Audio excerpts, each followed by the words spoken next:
So I wanted to make a video on tips for shopping on Grailed. If you don't know, Grailed is like an online marketplace where you can buy mostly secondhand clothing and shoes, but I know there are also sellers who sell things new. But yeah, it's a really nice place to get things if maybe you want to get something on the aftermarket, especially if things are sold out or they're older things or vintage. Those are all things that you can get on Grailed.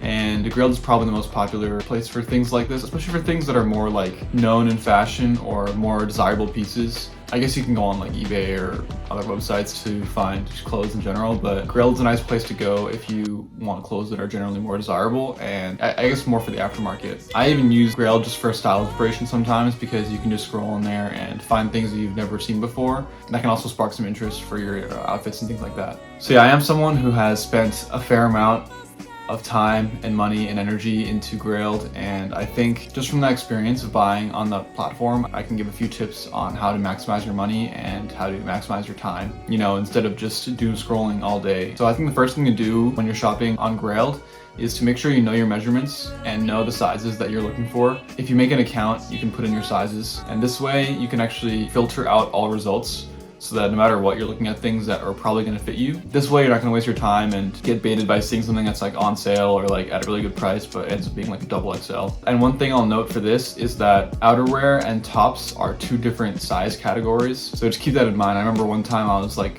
wondering why everything was showing up in medium, and that's because I had tops listed as medium but outerwear listed as large. So yeah, in general, I would just say it's best to know your measurements. This is so that when you see a piece of clothing and you see the measurements in terms of the sleeve length, the length of the top, and the chest width, I would say those are the most important things to look for. For bottoms, obviously the most important thing is the waist and the inseam. Yeah, if you just know your measurements and you know what to look for, then you're not going to waste your time with things that aren't going to fit you. And if they're not listed at all, I recommend requesting them. Grailed makes it really easy to request them from the seller. And if the seller doesn't want to give it to you, then I'll just play it safe and not get the piece at all, unless you're really confident about the sizing. Just because every piece of clothing is different, especially with it being worn. You can't really rely on the measurements being exact, so I think it's really nice when the seller can provide these exact measurements for you. Then you can be a lot more confident that the piece is actually going to fit you. Another thing that you can use to your advantage is if you notice that a seller has a lot of items that you may be interested in, a lot of times they'll offer bundling. Since shipping is a pretty big cost in some cases, if you're willing to get multiple pieces, especially since they're probably just trying to get rid of their pieces, then they'll probably reduce the price for you. I've done this a couple of times, especially with like vintage clothing. A lot of sellers have like tons of vintage clothing and even in a similar size. So if there's like a few pieces that you like, just offer to bundle them up and buy them at a cheaper price for each one. And you'll probably be able to get each one for cheaper. I know this probably isn't the best financial decision, but if you do feel that the clothes are all going to fit you and you actually like all the clothes, then I think it's definitely worth it to at least ask the seller if they're willing to do a bundle deal. While we're on the topic of sellers, I would also mention for anything you're buying, really, I would check the seller's history. The really nice thing about Grailed is that you can see both the items that the seller has sold in the past and also the price that they sold for. So you can even get an idea for the kind of prices that they would accept for certain items. I usually just use this to make sure that they have a selling history. If the person has like nothing sold in their history, or maybe just one or two items, then it's a little more sketchy, and I'll just be a little more wary of the potential of them being a scam. You don't know, maybe the quality of the item is different. You may not even be sure if the item is legitimate. So the first thing to check as well is that the seller has a decently long history and that the reviews aren't overly negative. Or if there's like a pattern in their reviews, like if they consistently say that they took forever to ship or the items weren't in as good quality as it seemed from the pictures, then that's already some signs that maybe you don't want to buy from the seller. So the pictures that sellers post, sometimes they only post a few photos and the detail might not be the greatest. Also the lighting might be different. So I would look at multiple sites and like Google searches just to make sure that the item that you're buying has the colors and fit that you're looking for. The pictures that they send might be deceiving and might, you know, depending on the lighting conditions or where they took the photo and how they took the photo, it might look completely different. So I would look at other places for reference just in case. Also be really careful to look closely to the pictures that they post, because sometimes the condition that it seems like it is in the pictures is not actually the case. For example, even for this fleece that I'm wearing right now, in the listing, it looks really nice quality because I think the room had really nice lighting, and even sometimes they take photos before they start wearing it and then, you know, they use older photos as their listing, but like once they send it to you, it's actually different. That would probably depend more on the seller, but in general, you can rely on the photos that are posted in this listing. I would just be really careful to inspect the photo carefully. Look extra closely for like any stains, markings, especially for vintage clothing. Sometimes there's like faded lettering that isn't as obvious in pictures, but if you zoom in or like once you get it in person, it's like, oh, like this guy's name is on the front of this jacket and like I didn't know that was there. So I would be careful and wary of that when you're buying things, just to look really carefully at the listing photos. And don't just look at them on your phone too, like look at them on an actual computer, like look at it on a big screen so you can see the detail in the fabric and the colors and things like that. One really big tip that I would give is to lowball harder. One thing that you always is regretful when you offer for a piece on Grailed. What stinks is when you send this binding offer and like the seller accepts it within like 5 minutes, which basically means you offered at a price that they were willing to sell at. The fact that they accepted it right away suggests that you definitely could have gotten a better price or a lower price for that piece. Like never assume that what you're offering is too low of a price, if that makes sense. You can look at the market and get a sense for what the prices are like, but you never know what this person has done in terms of their own research. You know, if they have a lot of sales in their history, then obviously they probably know what they're doing. But even in those cases, like you don't know how long they've been holding on to that piece, and you don't know what kind of price is good for them. You don't know what price they bought it for. So you never know, like they could be listing that piece of clothing for like way higher than they paid for.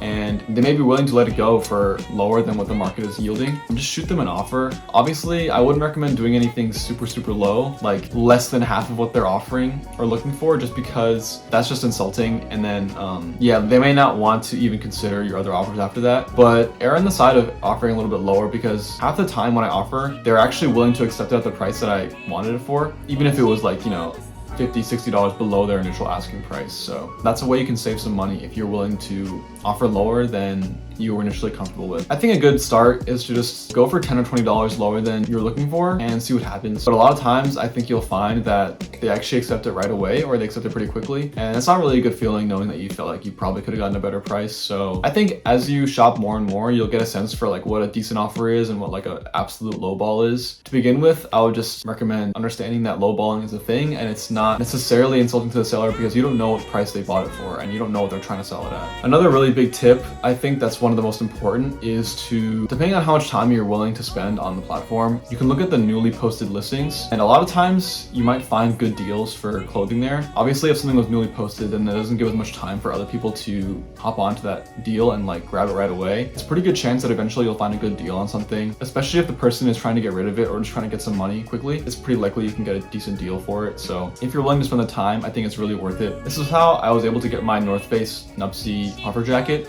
for literally $80 including shipping. I think I saw that it was listed for like $120, which is already pretty low for a North Face, but I was able to offer him $80 and he accepted it right away. Again, that just goes to show that you don't know what price the person's expecting. Maybe they just want to liquidate really quickly. It's definitely something you can take advantage of and see if you can get a good price for. And another thing I'll mention is to always review the seller. It's just good practice to leave honest and accurate reviews for the seller so that people who are buying from them in the future can get a sense for what it's like. Again, like remember that you're using other people's prior reviews to also make your buying decisions. So it's really helpful to have that when you're going to a seller. And on top of this, it may work in your favor. So I have one story where I bought this Carhartt jacket. Basically, when I got it in, I was not really happy with it at all because there was some markings on it and lettering that was much more clear in real life than it was in the photos.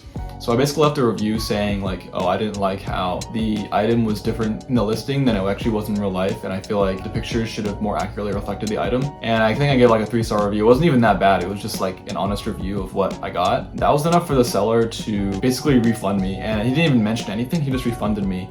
And I think the reason why he did that is so that I think if you're willing to refund the person for the item that they got, then they're not going to show that item in the seller history anymore. I was able to get that piece for free. Now, again, I wasn't even happy with it, so I haven't even worn it that much, but it is something to keep in mind that that's something that people do apparently, that they're willing to get rid of reviews and refund you just so they can have a better seller history. Overall, that's honestly a pretty scummy thing to do, but it did end up working in my favor. Obviously, I'm not saying to just leave bad reviews on everything so that maybe people will give you a refund on your item, but what I am saying is that if you're willing to leave honest reviews, I think that's just beneficial in general, both for you and the seller, and also for people who are buying after you. And in general, I recommend looking at Grailed first if you're wanting to buy something new, just because sometimes there are people who buy the product that you were initially trying to get directly from the original store or whatever. They find it doesn't fit them, or they don't like it anymore, or maybe they wore it once or twice and they just don't want it anymore. Those are really great opportunities for you to come in and like snatch it at a good deal, especially for things like shoes.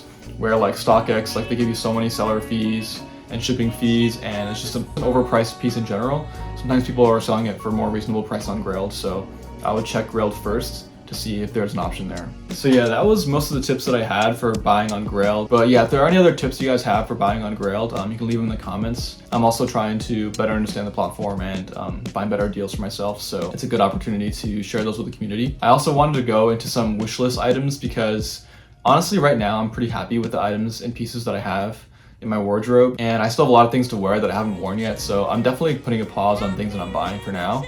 But it's always nice to just talk about things that you want to buy. So the first thing is like a quality dad hat. I have like a bunch of those like New York Yankees baseball caps that everyone wears, even like people who aren't into fashion. And I kind of regret getting so many of them just because they're just different colors and they don't really do much for me in terms of showing my taste anymore. But I do like the baseball cap silhouette. I think it really fits my head pretty well and my style pretty well. I want to get more nuanced ones where it's like, it's not just like a basic Yankees cap, but something that has a little more intricate or unique design, or it's from a brand with like more high quality material. Another thing that I've wanted is a Patagonia deep pile. Basically, vintage Patagonia, they had fleeces that were better quality and honestly just better looking just because they have that vintage style and wear. The color blocking and the fit even is like much more cropped and just more appealing. The only thing is that they're actually pretty expensive, especially for what they are. Another thing is like a helmet Lang parka. Kenny Jima in some of his older videos, he's wearing like this parka from Helmet Lang, I think from 1999, and I just love the color and the fit, and obviously it's probably good quality material as well. I don't know what exactly attracts me to it, probably just because it's cropped and like it's a more lighter color than I'm used to wearing. Yeah, I don't have something like that in my wardrobe, so I think a parka like that would be pretty cool. Another thing is the neutral gray 85 Jordan. So the 85 cut of Jordans is a little bit different. It's more reminiscent of the original 1985 Jordan that was released when Michael Jordan first played in the NBA, and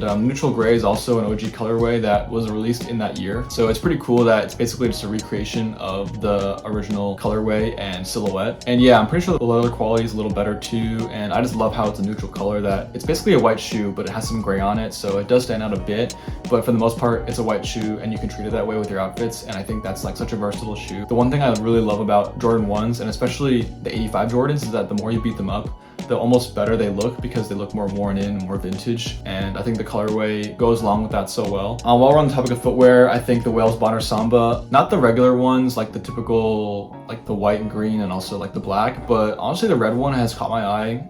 Recently I wore my orange suede Sambas that I have, and I just love how they kind of stand out a bit on your outfit, and it's almost like a statement piece, but it's like a $50 statement piece because Sambas are so cheap. The Wales Bonner ones are not cheap, however, but I think having that experience with wearing like brightly colored Sambas made me realize that it's actually pretty nice to have a shoe that stands out, and especially in an outfit that is pretty mild on its own. I guess a more toned down Samba is a Margiela Gat, and that's something I'm really interested in as well.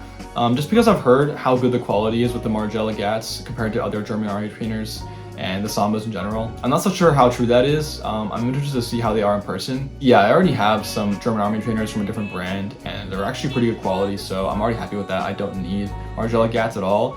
If I were to get them at this point, I'll get the black ones just because I already have a white Gats. Yeah, I'm just curious about the quality, and it's just nice to know that like it's such a versatile shoe and a shoe that would be a staple in my wardrobe, knowing that it was really good quality too. In general, I also want some faded boxy tees. I think with the summer coming up, it's just so hot already. Like it's in the middle of April and it's literally 90 degrees most days. So I just feel like it's gonna get even hotter and hotter as the summer goes on, and inevitably, even though I'm going to want to layer, it seems like I'm just going to have to be wearing t-shirts, which I'm not really looking forward to, but at least if I'm going to do that, then I'm probably going to want some t-shirts to wear. And I think what fits best with my current style is like more boxy faded tees, which I don't have many of, so I think that's something I'm looking for. And honestly, I think Grailed is a really great place to look for that kind of stuff, just because there are a lot of vintage clothes, especially for t-shirts that are pretty cheap, and I don't have any nice thrift stores near me that are gonna have clothes like that. So t-shirts nowadays, if you buy them, like they're just so long and they look too new, and the colors and designs are just too much. I'm just okay with like a basic graphic and like a nice fade and a cropped boxy fit, and those are things that are generally only found in vintage pieces or brands that specifically go for that look. I would say that's the one thing on this list that I actually am considering buying, even though I'm happy with my wardrobe right now, just because it's getting so hot and like I don't want to sweat to death this year. Another thing on wish list is black like combat boots. Honestly, I don't really want to go to the side where I start wearing boots all the time, because I think once you start wearing boots, you start realizing that like they go with everything, And it's so easy to just kind of cop out on like finding like a more interesting piece of footwear and just wear like black boots with everything, because they honestly do go with everything and they're also comfortable. I can just see myself getting so used to wearing that instead of just like a more unique sneaker or like a more interesting piece of footwear. So I don't really want to go to the dark side and like start wearing black boots everywhere, but I do admit that right now I like how they look, and I always think they look good in outfits, and it's for a reason. Yeah, I'm still thinking about what kind of boot to get. There are so many brands, even smaller ones, that make quality leather boots, and they all have different styles and like heights and materials. So I'm still doing my research on that, but I think eventually down the line I do want to get some sort of quality leather boots that I can wear even a bit more formally or with like more coats and things like that. I talked about this in my last trends video, but the Gel Cayano 14, I wasn't capping when I said that I think they're going to be a trend. I even want some of my own. Yeah, you can't tell me that the recent New Balance that came out with ALD does not look almost exactly like the Gel Cayano 14. The color blocking, the materials, the silhouette, they all look the same pretty much. And I know that obviously it is New Balance design, but I'm just saying this to show that that general design is starting to trend up more and more now. Yeah, the Gel Cayano is just a great budget option that is probably just as comfortable and just as good quality as the New Balance ALD that just came out. I'm not sure what color will be best, but I just think that's the kind of style of shoe that I don't have in my wardrobe. Kind of like a white trainer that has that sort of like, not waffle material, but you kind of know what I mean, like the more breathable running shoe material. I also do want some selvage denim. I have only one pair and it's from Uniqlo and it's pretty budget obviously, and I'm more interested in getting one that has a more interesting fade, and I'm confident that will actually fade down the line.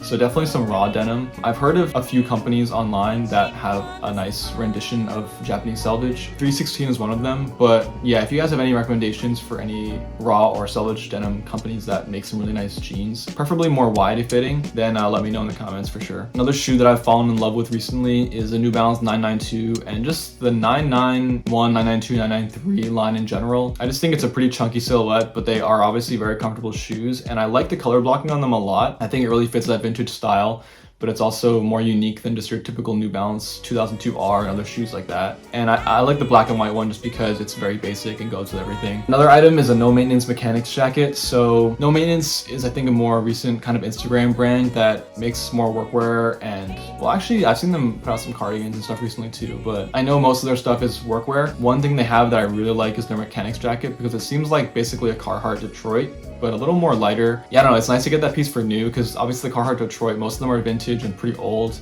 and I actually have a couple, but I just feel like it would be nice to have one that's sort of more newer and lighter. Any cropped workwear style jacket honestly would look really good with my current wardrobe. And yeah, honestly, I also mentioned this in my previous trends video, but the AirPods Max, they honestly just look so good with most outfits, and I know it's like a trendy thing. I know it's sort of like the default headphone that people wear. I don't know, like something about it, it just looks really good. I'm anticipating the new AirPods Max that are hopefully coming out soon and seeing what the design's like. Even if the design is the same, I'm probably still gonna get them just because I just think it looks so nice. Yeah, I am someone who uses an iPhone and a MacBook, so I guess the last thing, this is sort of like a long shot because like there's no way I have the money for it, and it'll probably go out of stock soon, honestly. But the Allegro work jacket by Vujade, I think looks absolutely amazing. I think the design is really cool with like the back kind of like flare material. I think it's just really unique and something that I haven't seen before in clothing. The only thing obviously is the price. Like it's literally a $700 jacket. I'm not so sure the materials justify that. I think a lot of money was spent on the design, which makes sense because it is pretty unique. And I'm sure the materials are great, but there's no way I'm spending that much money on a jacket. So that's more of like a true wish list item, but it's just cool to imagine. So yeah, that's basically everything I had on my wish list. There are more things, I'm sure, but I'm kind of tired of talking about it just because I know that I can't buy them either. Yeah, I do want to expand this channel a little more just because recently I've been making mostly like informational content and just like trend content, but I do want to branch more into making vlog content and kind of show you guys more into my personal style and where I shop. I'm pretty sure my next video will be a vlog. I don't want to promise because I'm not so sure, but I do intend on going to the city and doing some shopping with a friend. So hopefully I can get that content out for you guys, because I feel like I don't want this to become a channel where I'm just giving information and like tutorials and things like that. I also want to make it more personal and show you guys more about my style and have it so that I can evolve my style while showing you guys my evolution so that you guys can also be inspired in different ways as well. I think that's the best of both worlds. And yeah, I'm not super interested in like growing the channel as fast as I possibly can, just because I think that's the wrong way to get the viewer base that genuinely enjoys your content. So yeah, if you do truly like the content though, I would definitely recommend liking and subscribing so that I'm motivated to make more videos, and also so that I can understand that there are some people out there who enjoy this kind of content. Comment down below if you have some ideas for me as well in general on videos to make and things to do in terms of vlogging, and yeah, I'll definitely take them into consideration. Alright, so speaking of Grailed, I just got something in from Grailed in the mail. Excuse my room, it's extremely I mean, you probably can't see it, but yeah, if at any point in this video you can see it, it's extremely messy right now, so yeah, just doing some cleanup, so yeah, but yeah, let's get into the package. So yeah, if you can't already tell, yeah, I lived up to my word about Hoka's being the next trend.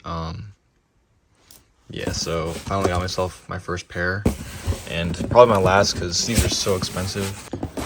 Alright, this box design is actually pretty cool. It's a Hoka Bodega collab. Yeah, I'm pretty excited for this just because the design's a little bit more unique. Actually, recently I really wanted the New Balance baklavas. I think that's what they're called. Basically, the Action Bronson New Balances. I'll put up a picture.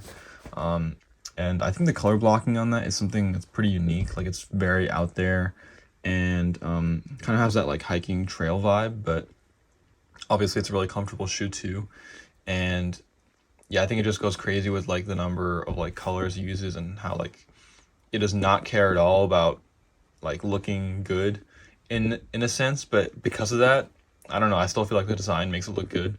And I think I got the similar vibe from these Hokas. Again, this is one of those situations where like I gave an offer and then the seller accepted it immediately. So that's a mistake that you should not make. But to be fair, like the offer I made was very fair, and like I even DM'd him after like, hey, like would you have taken lower? And he said like maybe a little bit lower, but anyway, and yeah, like I said, like the retail price of Hoka's is so big, and that's the only thing about them. So I'm kind of curious to see like if the quality lives up to that. Yeah, here they are. He didn't try them on, or he didn't wear them at all. He just tried them on. But this is kind of like what I was saying with the unique colors, like the laces. They have some yellow laces, regular brown laces, and the color blocking is a little unique. Like it has like a green tongue and like sock lining. A Vibram sole, which is actually really nice. That's partly why these are pretty expensive, honestly, because I can already feel the quality is insane. And looks like they're also Gore-Tex lined in some spots. So, and even the weight of it, it's like pretty heavy. Like it feels like a low top boot almost. So yeah, I'm actually really excited to try these on. I also heard Hoka's can add some height. Kind of like a boot. I mean, look at the sole. It's like absolutely ridiculous. I don't know if it picks up on camera, but that's legit like 2 inches. But yeah, I think I'll appreciate the details more as I try these and wear these on. And also another detail I like a lot is how like the laces go right up to the toe box. Like no other shoe I've seen does that, where it's like so close to the toe box. I also like how this shoe kind of also gives me like the New Balance 2002R. Shoot, I'm like blanking on the name. I'll show a picture of the name and everything, but it's kind of giving me those vibes as well with like this like black midsole and like the toe cap. So yeah, I think this is like a nice mix of like, you know, me failing to hit on the New Balance baklavas and also kind of wanting that other New Balance 2002R into one. So yeah, I did hold on to my word of Hoka's being the next trend, and I do want them, so I was finally able to get a pair. I'm really glad about these. Also, yeah, I've never had a shoe with a Vibram sole either, so I think it'll be interesting like to feel the quality. And like honestly, I don't think I'm gonna be hiking with these because they're so expensive, but yeah, this sole feels like nice. Like it feels heavy and nice. So yeah, it just goes to show I was still, even with my offer that was subpar in my opinion, I could have gotten it for maybe $20 cheaper. Compared to StockX, this was like still $50-$60 cheaper after like fees and everything. So like definitely that's another benefit of Grailed. Like these are basically, I mean, these are literally dead stock. Like the guy just tried on one pair and didn't fit him. So yeah, literally it's like a discount from StockX. Like also not sure if I'm going to do a lace swap on this, but like I said, like kind of like when the colors go crazy on stuff like this, so I might try the yellow laces out. Oh, and one random thing, I swear spring has a smell. Like I've had some people tell me that they agree with me on this, and some people tell me I'm crazy, but in my opinion, like leaving the window open during spring is like the absolute best thing ever. Like I'm just in a better mood, and I think it's because spring just has a certain smell, and I hope it's just a smell of fresh air that I'm smelling, because then I could smell it a lot more. But I feel like it only happens during spring. Let me know in the comments if you agree with me that like spring has a certain smell, but I don't know, for me it just like helps with my mood so much, and it just makes me in a good mood no matter what. But yeah, I don't know, maybe I'm just weird.